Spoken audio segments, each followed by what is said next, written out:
ఇప్పుడు AP express వార్తలు చూద్దాం.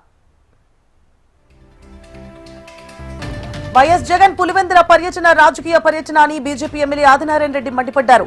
ఇతర రాష్ట్రాల్లో పంట దిగుబడి ఎక్కువ రావడంతో పాటు అరటికాయలు చెడిపోవడం వల్ల ధరలు స్థిరీకరణ జరగలేదని తెలిపారు. కూటమి ప్రభుత్వం అరటి రైతులకు సాయం చేసేందుకు సిద్ధంగా ఉందన్నారు.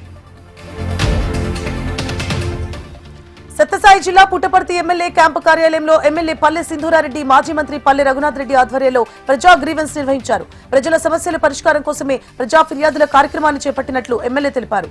ఇక ప్రజల సమస్యలు పరిష్కరించాల్సిన బాధ్యత అధికారులపై ఉందన్నారు.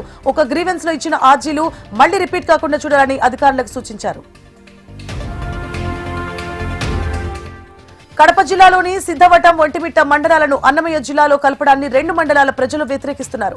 అన్నమయ్య జిల్లా రాయచోటికి వెళ్లాలంటే 80 నుండి 90 కిలోమీటర్లు ప్రయాణం చేయాల్సి ఉంటుందని మండలాల నాయకులు తెలిపారు.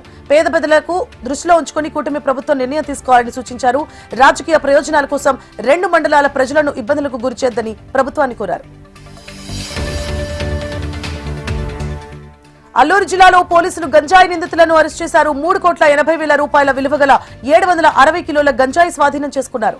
చింతపల్లిలో కారులో గంజాయి స్మగ్లింగ్ చేస్తుండగా పక్కా సమాచారంతో నిందితులను పట్టుకున్నారు. 5 గంజాయి నిందితులను అదుపులోకి తీసుకుని కారును సీజ్ చేశారు. నిందితులపై కేసు నమోదు చేసి దర్యాప్తు చేపట్టారు.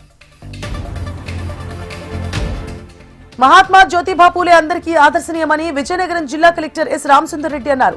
పూలే 135వ వర్ధంతి సందర్భంగా కలెక్టరేట్ సమీపంలోని జ్యోతిబా పూలే, సావిత్రిబాయి విగ్రహాలకు పూలమాలలు వేసి నివాళులర్పించారు. అణగారిన వర్గాలకు పూలే చేసిన సేవలను గుర్తు చేశారు. ఆయన అడుగుజాడలు అందరికీ ఆదర్శనీయమన్నారు. దేశంలోనే ప్రముఖ పుణ్యక్షేత్రంగా విరాజిల్లుతోన్న విశాఖ సింహాచల దేవస్థానంలో వైభవంగా అమ్మవారి తిరువీధి జరిగింది. వేద పండితులు వేద పారాయణం చేయగా దివ్య ప్రబంధం అధ్యాపకులు దివ్య ప్రబంధాన్ని గానం చేశారు. దీంతో ఆలయానికి పెద్ద ఎత్తున భక్తులు పోటెత్తారు.